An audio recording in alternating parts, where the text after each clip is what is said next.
Yes, welcome back. We're so glad to have you here. This is going to be a movie review for many of you that like movies. It's the Christmas season or maybe the New Year for whenever you watch this. And so many different movies coming out. Some you want to see, some you don't. Some I'm not sure if they're any good.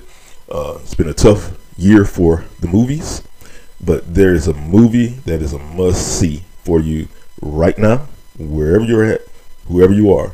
The movie was so great that it's no doubt that this was the type of movie that traditionally would have been in a big movie theater. You know, probably would have looked great on a IMAX or PDX or whatever your premium format screen is in your area. I highly recommend it. If I rank it 1 to 10, I'm very strict on my rankings. I would probably give this movie a good 8, maybe 8.5. So well written. The cast was phenomenon.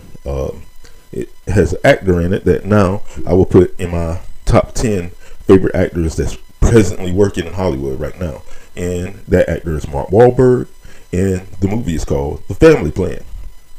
Wow, this movie is excellent. I'm going to try to do this without giving you a spoiler. The thing about The Family Plan is it is a action family movie. Like I said, starring Mark Wahlberg as his character Dan Morgan and Michelle Monaghan as Jessica Morgan. I remember Michelle, I know she played in a lot of different things, a lot of different movies, none that I really was into, but of course you know Mark Wahlberg, and he is actually now becoming, like I said, one of my favorite actors that's presently doing things in Hollywood. Up there with one who was his partner in another movie, and it's one of my favorite movies, and that's Denzel Washington. Mark Wahlberg has become more than just the kind of action actor, because if you remember the movie he did about 2, maybe 3 years ago where he played a priest that kind of changed his life, and I think he was paralyzed. I forget the name of the movie. It was Father something. It was excellent. Superb movie, and he's been doing and has a tradition now of doing movies that are way better than almost anything else they're putting out in Hollywood. But like I said, has Michelle Monaghan playing his wife Jessica Morgan. They have 2 kids, and they're just living a normal life. If I remember correctly, the city that they live in is Buffalo, New York, and he has a past that his wife and kids have no idea about it, but the past is getting ready to creep up on them immediately once we get into watching the movie. His past is a past that you would say has a lot of action in it, and that action gets caught up. So it's the type of movie at the beginning you won't be bored. You'll be very interested in. Some of it is comical. He plays a used car not a used car salesman. He plays a car salesman, and he's one of the best on their lot. But he is very much the family man and the father that many probably would not expect him to be with the past that he has. It also stars another actress that I'm big on. She played in Designated Survivor. She did great in that television series. If you remember, at first it was on ABC, I think, for two seasons, and then after that, I believe it went to Amazon Plus, if I remember correctly, either Amazon or Netflix. But Designated Survivor, great TV series. At least those first 2 seasons. I never did watch it once it went over to streaming, but the first 2 seasons were great. Starring Kiefer Sutherland, I believe. I might have the name wrong. Same guy who played in what was the name of the show, 24/48, something like that. It was another show I really didn't watch a lot, but he's been in a lot of TV shows, and I love some of the movies that he's been in. But that being said, Maggie Q, she does great. Usually she seems to be more of an action person, so that's how I knew. I was like, when I seen her in one of the early scenes, I said, oh, this is going to be good. I don't know where it's leading to, but it's going to be good. And Maggie Q's in it. It's probably going to have something that has some action. So she's in it. For the gamers out there, you'll love Family Plan because it has a gamer that many people love. I didn't know anything about this gamer until we were watching the movie, and my twins, the super twins, saw the person and was like, hey, that's Valkyrie. And so whoever Valkyrie is to you, if you're a gamer, she is in it, and she's probably, her role is probably covering maybe 5 to 10 minutes of the movie. Very important to have her in it. So yeah, you should check it out. Great movie. Everything about the movie I liked or loved. didn't dislike anything about the movie. Except I know it was one thing that came up, and I don't even remember it right now because the movie was so good. One thing came up, and I said, the writers got messed up on that one. But it didn't even matter because I don't remember what that thing was, because I remember all the great things about this movie. And like I said, this is a movie that definitely could have been on the big screens, released for Christmas. But hey, Apple is the one who has it, and they put it out, and they did great with having this movie. It's a nice budget movie. I didn't check out the budget. Maybe later on I'll report what their budget was, but it doesn't matter because Apple fronted it, and they're not evidently not worried about what it's going to bring in the box office. But if they're trying to put out great quality content, they couldn't have done better than this for this Christmas season. Mark Wahlberg was excellent in this movie. The gentleman who played the gentleman who played an adversary, I'll put it that way. I was about to give away something on the spoiler. He was great in the movie. Maggie Q was excellent in the role that she was portraying. So just look at this as a movie. If you ever knew someone and found out years later that you really didn't know anything about their past, because maybe it was fabricated, they didn't tell you the whole truth, and then you find out that, wow, this person has an amazing past and maybe even frightening past. So Family Plan is a action comedy family movie. I'll put it that way because it has some comic relief. It has the basis of what I love movies to be about. I love movies about family. So all you guys out there, like some of the YouTubers that talk about movies, John Campia, Valiant Renegade, and Geeks and Gamers, and all of you, this is a movie I hadn't seen any of y'all talk about. This is a movie you should check out. You will love it. So on that part, I just say check it out.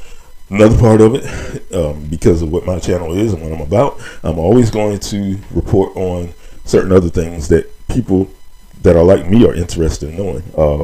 One, is this a movie that, as a Christian like I am, I can have a younger, my kids aren't like 10, 11, 12, but I can have like a 12-year-old friend of mine's family member watch and don't have to worry about explaining to them different social things that's going on when it comes to alternate lifestyles. The answer to that is no. There's no quote-unquote representation that I've seen that makes you say, man, they're just trying to push it. Now, is there certain people that kind of represents people in general that may be different? Sure.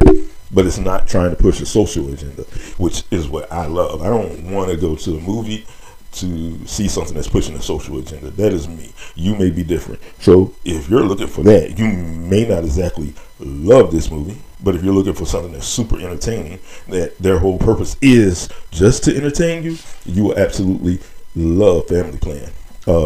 Second is there the level of what people like to call, and I don't like to use the word, I'm going to use it for now, is there a level of wokeness in Family Plan, the movie with Mark Wahlberg? No, there is not a level of wokeness in it. It is just a movie that you'll enjoy, whether you love woke stuff or you don't.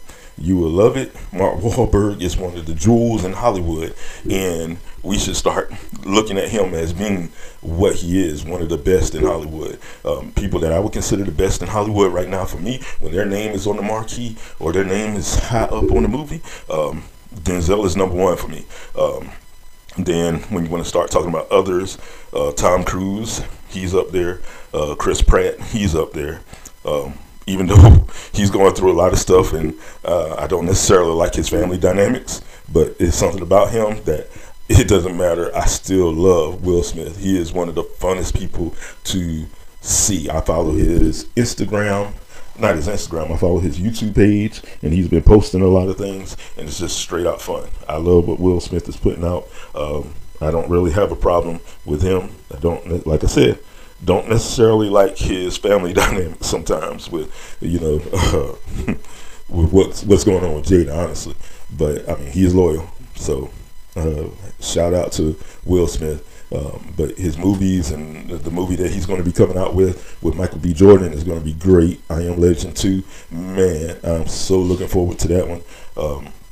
But yeah, Will Smith is one of those ones I will go see. I know he's going to put out a great movie. It's just not that many people. I would say Keanu Reeves is another one, but I might be a little off on it because my main thing with Keanu is the John Wicks are amazing. I'm trying to think of other movies he's been doing recently, and I really don't know. But if he puts out a movie, I'm going to check it out. And it's just some actors that are just putting out great movie content that I will watch, and most of the time if they're in it, I know I don't have to worry about an agenda being pushed. It's just going to be as Siskel and Ebert. I was just watching this thing the other day. It was talking about it was a old re-review of Star Wars, the original Star Wars, circa 1977, 76, 77, and Siskel and Ebert. For those of you who don't know Siskel and Ebert, they were the guys that did thumbs up, thumbs down. Two guys. If the movie got 2 thumbs up, you knew that this movie was reviewed highly. There was no greater movie critics than them for probably roughly 20, 25 years. So when they gave you 2 thumbs up, you knew that people were listening. So anyway, they were reviewing Star Wars. And when they did, it was like a re-review. I think Star Wars had been out for a while, and they decided to revisit it, and they were talking about it. One of the great things they said about Star Wars was, hey, this is great entertainment, mindless entertainment. Now, I don't agree with them that it was mindless entertainment, per se, that you just sitting there stupid like that. Mindless entertainment, to me, especially for back then, would have been something more like Animal House. It was not deep. There were no constructs in it that you had to figure it out, puzzles or simulations of things. Like with Star Wars, you can line up some of the things in Star Wars with the Bible, maybe with Buddhist type of stuff and all of that kind of stuff. You can just kind of figure some of that stuff out, the inspirations of the movie. With Animal House, it was just college guys getting together, just having a good time, and that was it. Kind of like I think the movie with Zac Efron, Sorority, or something like that. So you had movies like that, but they were talking about Star Wars, mindless entertainment. So from what I say is, this movie Family Plan was not mindless, but it was just flat out entertainment and entertaining. You couldn't do anything better than checking out Family Plan with Mark Wahlberg, Michelle Mohan, and Maggie Q, and a host of others. Great movie, super entertaining, action-packed, so well written. This is one of the better written movies out of Hollywood, because Hollywood is having a hard time putting out good writing content. I don't know. I think everybody in Hollywood, or those who are putting out a lot of stuff in Hollywood, are all about agenda-based content, and that stuff just ain't making it. And you can see that in the type of money that movies are or are not making. Me and the Super Twins' favorite movie corporation for a while was Marvel Entertainment. At this point in time, they're going to have a hard time pulling us back in, because they've been putting out total garbage. DC, I don't know what's going to happen with Aquaman. I've heard bad reviews on it. Are we going to go see it? Probably not. It's just hard to trust Hollywood right now. Hollywood has to do better. They're just I won't talk about that so much right now. I kind of talked about it in an earlier episode, talking about the problem and the issues with Disney, but it wasn't just Disney, it was all movies encompassed. So you should check that out if you get a chance. But for now, Family Plan, check it out. In this holiday season, going into the new year, you will be grateful that you listened to me on this one. I do believe, and if you're not, then come back on here, put on the content, put it in the comments and say that movie sucked. But if you loved it, if you already seen it, or you're going to see it, come back, put it in the comments, say, hey, appreciate it, that movie was great. And if there's any other movie that's out there that you would say that's great and you would like for me to review, put it in the comment section. I'd appreciate it. Right now, the best thing you could do for me is throw some stuff in the comments, hit the thumbs up, hit it for the like, hit the bell for the notification. Please subscribe, and we just absolutely are appreciative of all of you who have paid attention and followed this channel and watched this all the way through. Family Plan, Mark Wahlberg, check it out. It's amazing. It's wonderful. It is great. We're out.